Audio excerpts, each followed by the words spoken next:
Hello বন্ধুরা, আমি এই জাস্ট বাজার থেকে এলাম। বাইরে এত রোদ প্রচণ্ড কষ্ট হয়েছে আজকে আমার।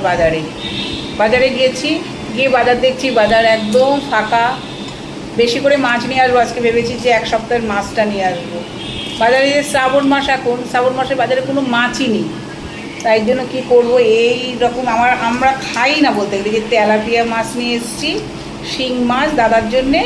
আর আমার লাকি আছে, আমার আর একটা মেয়ে লাকির জন্য চিকেন এনেছি। এই এনেছি আজকে। আর এনেছি সবজির মধ্যে এনেছি এই যে পটল এনেছি। আর হচ্ছে তোমার ধনেপাতা, এই যে ধনেপাতা, চাল কুমড়ো আর কাঁচা লঙ্কা, এই এনেছি।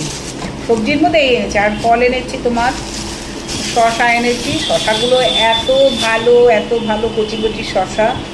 এই যে শশা নিয়ে এসেছি। আর আম হলো আমার মেয়ের ফেভারিট খাবার, হলো আম। প্রচণ্ড আম মানে শেষ অবধি আমরা নেব যতদিন পাওয়া যাবে। আর হচ্ছে এই যে কলা এনেছি, আর এই বেদানা। এই বাজার করেছি আজকে। আর কি রান্না করব, কি গরমে আর ভালোই লাগছে না। এরপর আর রান্নাবান্না করতে ভালো লাগছে না। ঠিক আছে, তোমরা সবাই ভালো থেকো, টাটা। আবার পরে দেখা হবে, রাখছি।